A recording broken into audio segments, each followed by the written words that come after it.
Eu estou aqui na sede das edições CMPB, que é aquela que produz o subsídio Igreja em Oração e muitas outras coisas importantes para fomentar a liturgia no Brasil. E dentre essas coisas importantes, esse projeto de aprofundar as questões relativas ao missal.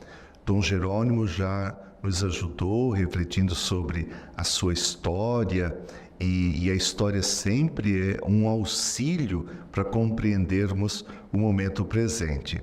E eu quero partilhar com vocês um pouco da minha história junto à CETEL e a esse processo todo de tradução da terceira edição do Missal. Eu sou Dom Edmar Peron, eu sou bispo de Paranaguá, no litoral do Paraná. Eu vivi a minha vida episcopal uma parte em São Paulo, onde eu estive por 6 anos, e agora já irei completar 8 anos em Paranaguá. Bem, desde que estava em São Paulo, eu estou envolvido com a Comissão Episcopal Pastoral para a Liturgia. E os últimos 4 anos eu estive à frente desta comissão e, consequentemente, à frente da CETEL, que é a equipe responsável pela tradução dos textos litúrgicos. Os textos litúrgicos não envolvem somente missal, porque às vezes a gente pensa assim, logo direto missal. Não, missal, liturgia das horas, todos os sacramentos, os lecionários, são todos textos que garantem aquela experiência de Deus vivida na liturgia. Daquilo que eu vivi, especialmente nos últimos 4 anos, eu posso dizer que o trabalho em relação ao missal consumiu nossas energias. Não no sentido de estar reclamando disto, mas pelo contrário, para afirmar a você o quanto esta equipe da CETEL se dedicou para que nós tivéssemos o texto aprovado por Roma. É uma equipe que ela foi, ao longo do tempo, como quando nós vemos aquelas corridas em que um vai passando o bastão para outro. Pois bem, muita gente correu, ia passando o bastão e nós íamos fomentando ainda mais o interesse pela tradução do missal até chegarmos a esta etapa final. Então, nesta etapa final, eu corri junto com a equipe da CETEL, outros bispos, e dentre eles, agora nós tivemos a perda de Dom Geraldo, que recém faleceu. Então, ele muito contribuiu para que nós chegássemos ao atual texto da terceira edição do Missal Romano. Talvez as pessoas perguntem rapidamente assim, sobre o que mudou, o novo Missal. Calma. Por primeiro, eu gostaria de recordar alguns aspectos importantes sobre o que é um missal. Então, todos nós temos por centro na nossa vida a celebração eucarística. E o missal é justamente aquele texto que garante os gestos e as palavras para que nós possamos bem celebrar o mistério eucarístico. Um primeiro elemento que eu gostaria de recordar é que, para entrar no livro missal, é preciso sempre considerar que nós só temos um livro litúrgico por causa da meditação da Palavra de Deus. A Palavra de Deus, ela sustentou e sustenta a vida de nossas comunidades, e o fato de meditar dedicadamente cada texto da Escritura favoreceu ao longo da história a criação das orações litúrgicas. Então, se a Igreja, diz Bozelli, não tivesse ruminado a palavra ao longo dos séculos, hoje nós não teríamos os livros litúrgicos E certamente não teríamos um missal. Por isso, no rito da missa, nós já colocamos esta primazia, quando não levamos o missal em procissão, mas levamos o evangeliário. Então, o evangelho, ele vem em primeiro lugar. O missal é fruto da meditação, daquilo que é a leitura orante da palavra de Deus. Um segundo aspecto que nós não podemos deixar de lado é que o missal, ele é aquilo que a igreja crê. Como assim? Então, se nós vamos ao catecismo da Igreja Católica, nós lemos lá que a igreja crê conforme celebra. Há uma união profunda que não pode ser nunca destruída entre a lei da oração e a lei da fé, entre o celebrar e o crer. E Bento XVI recordava que entre o celebrar, o crer e o refletir a teologia, o mistério eucarístico, a primazia é dada à ação litúrgica. Então, como nós celebramos, esta é a nossa fé. Por isso, o missal é este elemento objetivo da revelação. É o texto que contém, nós cremos conforme celebramos. É claro que isso deve chamar a sua atenção, a minha atenção, para que nós não fiquemos inventando coisas que não fazem parte deste depósito da fé contido ali no missal, contido aqui no missal romano, agora na sua terceira edição típica. Recordemos então, missal romano, fruto da meditação da palavra de Deus, o Evangelho do Cristo, elemento de salvação para todos nós. Missal romano, aquele fundamento objetivo da nossa fé. Nós cremos conforme nós celebramos, como ensina o Catecismo da Igreja Católica. Um outro elemento nós podemos tirar da Sacramentum Caritatis, quando o Papa Bento XVI, após o grande encontro dos bispos sobre a Eucaristia na vida e na missão da Igreja, ele diz justamente que o celebrar, aquilo que nós temos no missal, na introdução do missal, garante a participação ativa, consciente e frutuosa dos fiéis. Ou seja, nós seguimos este rumo. Não foi sempre assim. Como? É que no começo, as pessoas que presidiam as Eucaristias, elas rezavam de modo improvisado. Mas logo se percebeu a necessidade de escrever os textos, justamente pela necessidade anterior que eu disse, que os textos rezados, eles são o sustento da nossa fé. Não se esqueça, nós cremos conforme nós celebramos. Então, voltando, Bento XVI dizia que quando nós tomamos os textos do missal, os ritos que estão ali, e nós nos imbuímos da instrução geral do missal romano, nós garantimos a participação ativa de toda a Assembleia. O Papa Francisco, na sua carta Desiderio Desideravi, diz justamente isso, que quando nós seguimos o missal, nós damos ao povo de Deus a oportunidade de bem participar do mistério eucarístico. Um quarto elemento que queria ainda propor à sua meditação é que quando nós tomamos o missal, nós aprendemos a bem celebrar. É aquilo que se chama a arte da celebração, a arte de bem celebrar. Então, o missal não é apenas um roteiro, entre outros roteiros que nós poderíamos fazer para a missa. Não, o missal romano é justamente este concreto do bem celebrar. Eu aprendo a celebrar.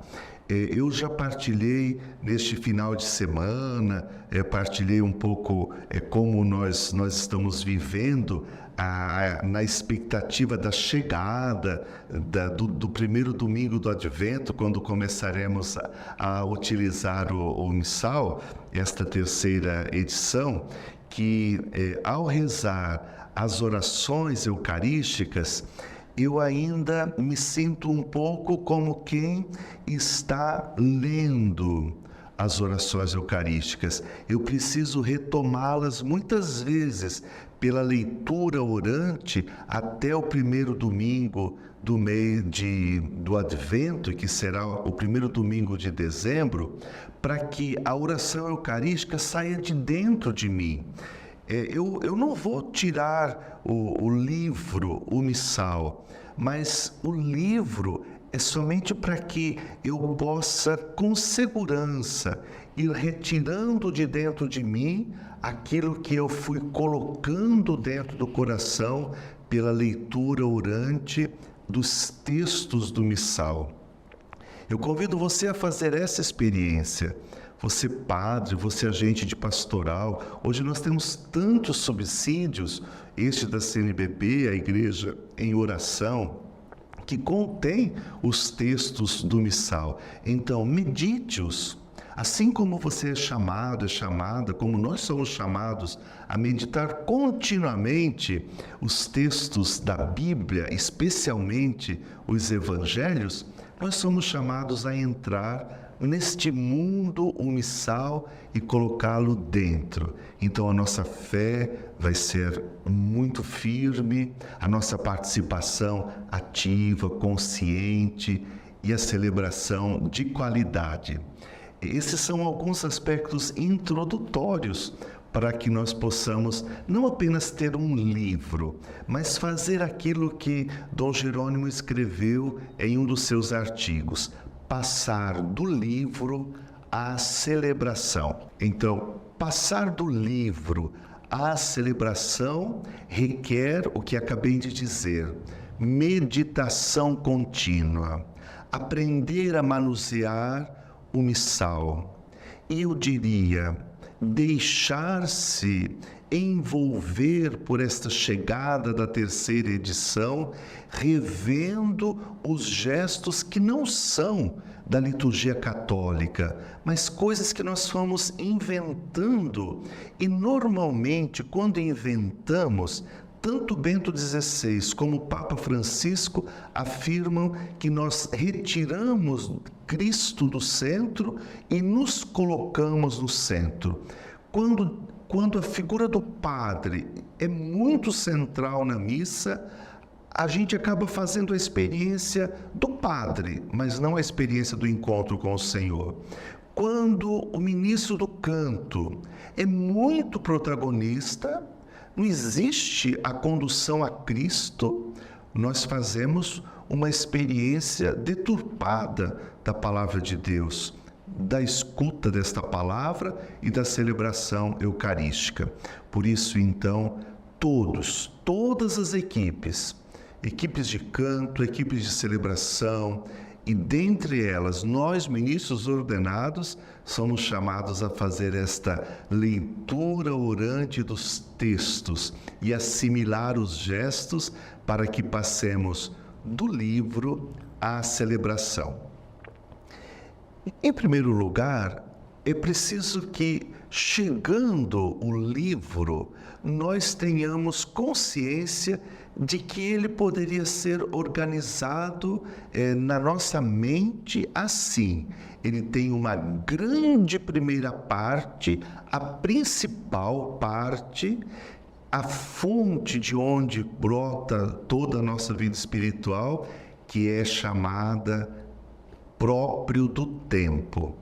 Ali está tudo que se refere a Cristo, nosso Salvador, desde o primeiro domingo do Advento até a solenidade de Cristo Rei. Esta é a grande primeira parte.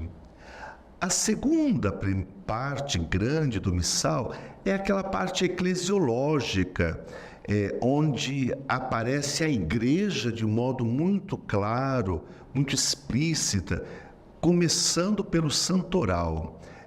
Os santos que a igreja vai reconhecendo como testemunhas do Cordeiro e que nos diferentes lugares da terra foram estes que, com suas vidas, anunciaram Jesus Cristo. E ligando, unindo como uma dobradiça estas duas grandes partes, aquela primeira, que parte do Cristo, aquela segunda, aí da igreja, nós temos o chamado ordinário da missa. Não se espante, quando eu era criança, ordinário era um xingamento, mas ordinário significa aquele rito comum. O ordinário da missa vai desde a primeira rubrica, reunindo o povo, porque este é o primeiro e fundamental símbolo litúrgico, uma comunidade que se reúne para celebrar o mistério eucarístico, até nós chegarmos no final das rubricas do tempo comum, que é o Ide em paz e o Senhor vos acompanhe. Então, tudo o que acontece desde a reunião do povo, desde a constituição de uma assembleia celebrante, até chegarmos ao envio missionário no final da celebração, tendo por coração as orações eucarísticas, isso nós chamamos de ordinário da missa.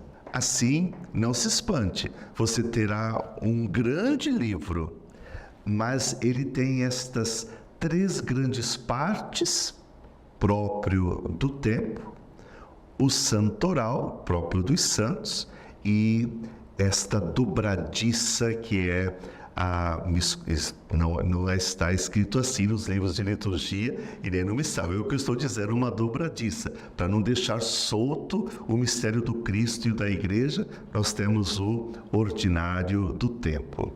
É claro que nós temos elementos novos que foram incorporados.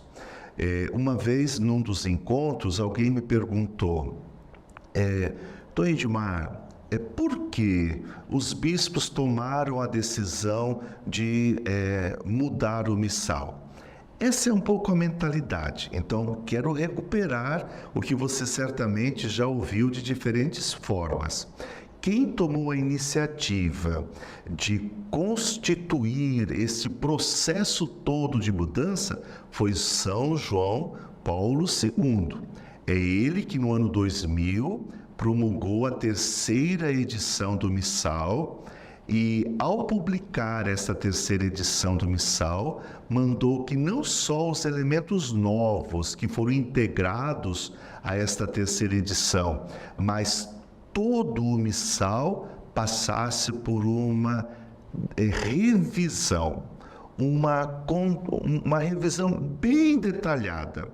A nossa revisão, assim como eu escrevi na apresentação do missal, ela demorou muito tempo, porque este missal, ele foi promulgado, esta edição, me desculpem, foi promulgada no ano 2000, editada no ano 2002 e revisada no ano 2008.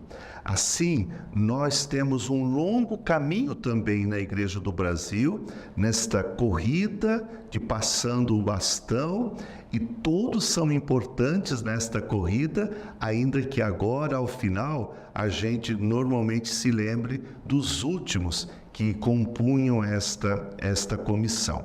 Então, eu quero deixar para você uma serenidade em relação a esta edição. Ou seja, nós nos dedicamos muito para que os textos litúrgicos estivessem bem próximos do texto latino, a primeira fidelidade, mas também fossem expressos na nossa língua portuguesa, como nós falamos no Brasil, e uma terceira fidelidade à nossa cultura brasileira.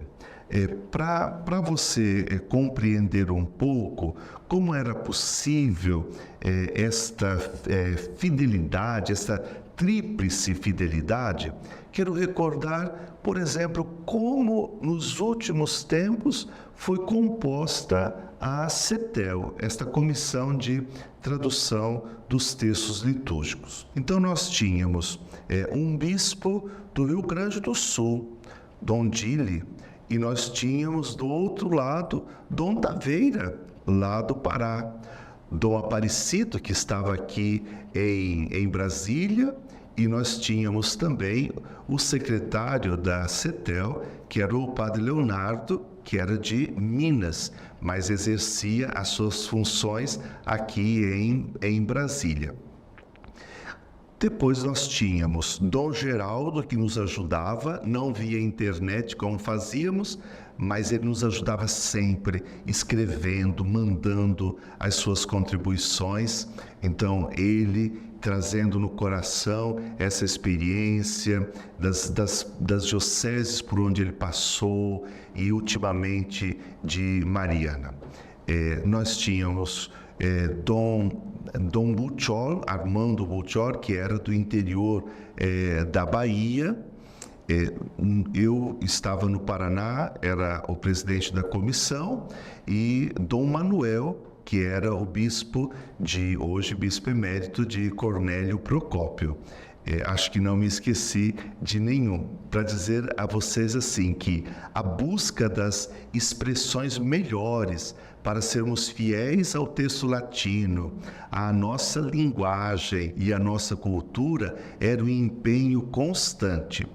Este era o grupo que se reunia, mas depois nós tínhamos a assessoria, nós mandávamos textos para pessoas que pudessem nos ajudar a esclarecer algumas expressões do latim, pedíamos esse socorro a quem poderia nos ajudar. Então, eu tenho essa consciência profunda que nós fizemos um grande trabalho. Para você ter uma ideia, no período da pandemia, nós nos encontrávamos praticamente toda terça-feira, das 8h30 às 11h30, para esse trabalho de revisão dos textos que nós já tínhamos.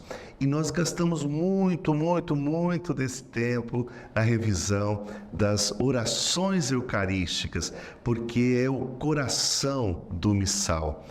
Para a revisão das orações eucarísticas, depois de todo o trabalho feito, nós enviamos todo em bloco as orações eucarísticas aos bispos, para que eles pudessem olhar, apresentar suas sugestões, as suas correções. Muitos contribuíram nesse momento, nós acolhemos as suas contribuições, às vezes incorporando-as, às vezes respondendo o porquê não estavam sendo incorporadas as suas contribuições. Fizemos um novo texto, apresentamos na Assembleia dos Bispos, para que a Assembleia dos Bispos então votasse. Isso para mim é a coisa mais importante. O missal que nós temos não é o missal da CETEL, de nenhum dos grupos que ao longo destes 20 anos praticamente trabalhou nesta tradução. Nenhum dos grupos. O missal é da Conferência Episcopal dos Bispos do Brasil. Por quê? Porque cada bloco, digo a você, por exemplo, se traduzia o tempo do Advento. Esse tempo do Advento era enviado para os bispos, que faziam as suas considerações. Depois, suas considerações eram incorporadas ou não, mas tudo era levado para a próxima Assembleia dos Bispos. E a Assembleia, então, é que votava. Se um bispo tivesse dado uma contribuição e o grupo não tivesse aceito aquela contribuição, mas a Assembleia achava que era importante, então se incorporava aquela contribuição. Que coisa bonita que foi este caminho até chegarmos ao nosso missal. Trabalho duro da CETEL, empenho da CNBB, aprovação dos bispos nas assembleias presenciais, não nas assembleias virtuais. Todo esse trabalho, que era formidável, ainda passou pela revisão do Dicastério para a Liturgia em Roma. Não houve uma mudança quanto aos textos, mas quanto à apresentação dos textos, a sua harmonia. Às vezes, assim, a gente chamava um santo de sacerdote, no outro lugar ele aparecia como presbítero, então tudo foi harmonizado. E com isto, aquelas mais de 60 reuniões, ao final eu devo ter participado de umas 100 reuniões para chegarmos ao texto que temos. Por isso foi muito feliz para todos nós o momento em que nós recebemos o decreto de Roma dizendo que tinha sido aceito o nosso texto, isto é, um documento confirmando o nosso texto. Mas não houve somente uma confirmação, houve também o reconhecimento.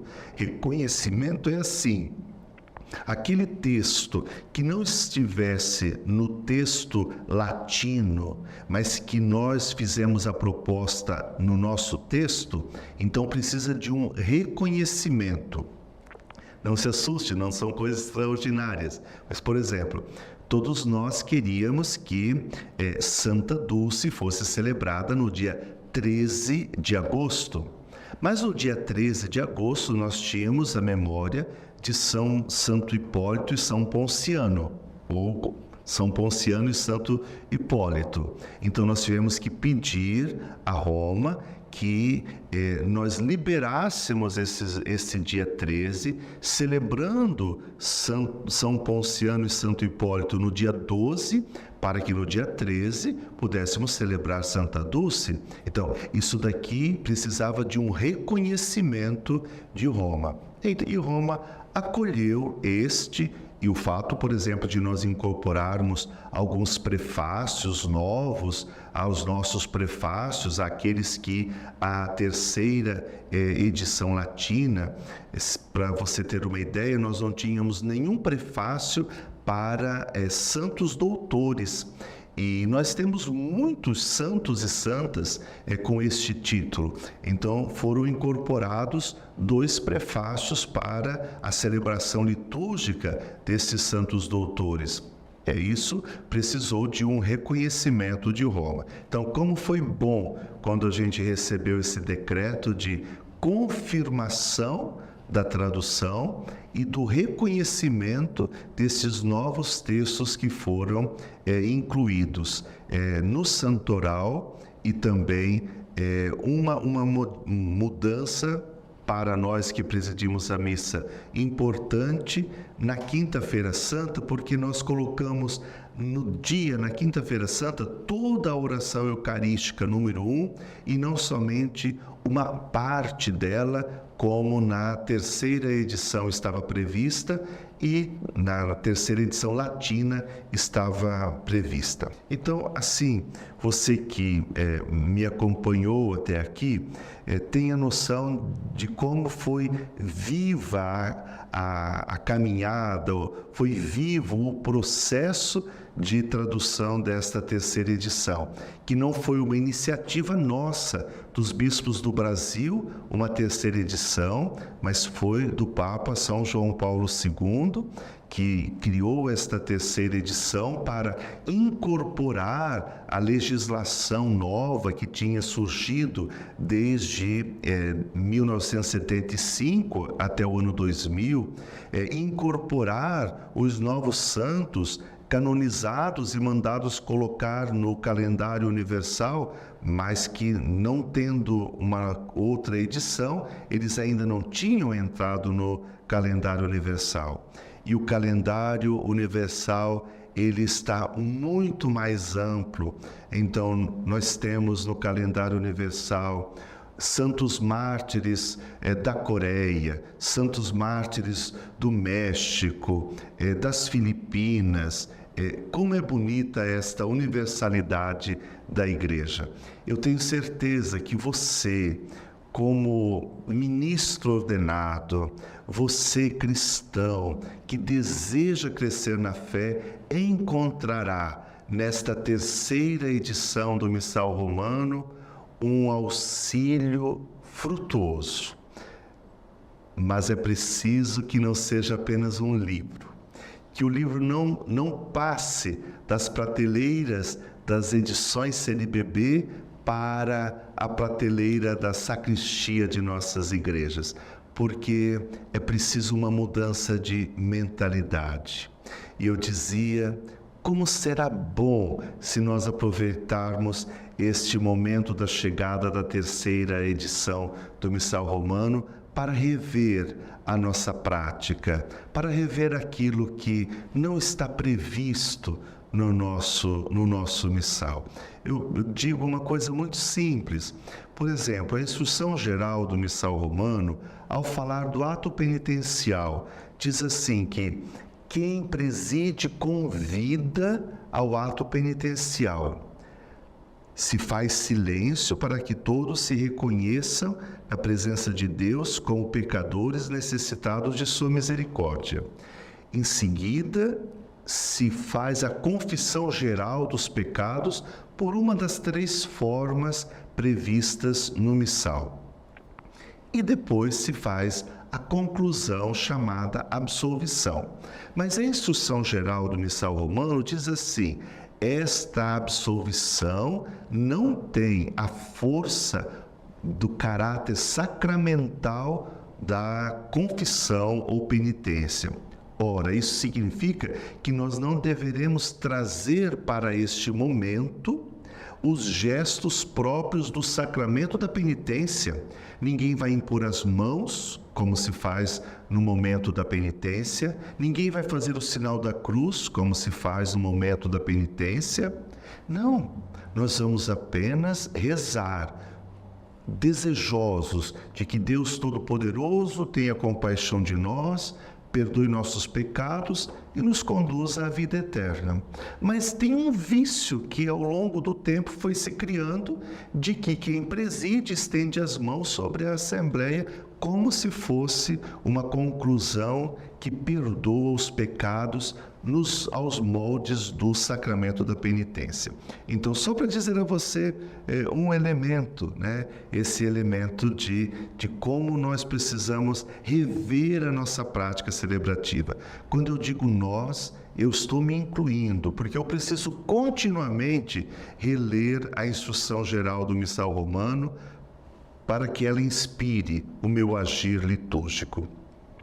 Eu desejo que este vídeo possa ajudar você a criar gosto pela liturgia, pelo encantamento pelo mistério eucarístico e deixar-se conduzir para o centro desse mistério eucarístico pelas páginas do nosso missal, pelas palavras da oração e pelos gestos que ali estão previstos. E que estes gestos e estas palavras eduquem a você e a mim para que o missal seja fonte de nossa vida espiritual. Fiquei tão feliz quando pude, junto com o clero da Diocese de São José dos Campos, fazer dias de retiro com esta temática, a espiritualidade litúrgica, o nosso celebrar fonte de nossa vida espiritual. Creio que tudo isso então poderá nos ajudar a passar do livro à celebração, das páginas às ações litúrgicas e com as nossas celebrações dar glória a Deus e sermos por Ele santificados. Aproveitem, irmãos e irmãs, a chegada desta terceira edição do nosso Missal Romano. Que você cresça e cresça muito, e que nossas comunidades, como era desejo já da primeira edição do Missal, que as nossas comunidades sejam cada vez mais eucarísticas. Era assim que dizia a apresentação daquela primeira edição.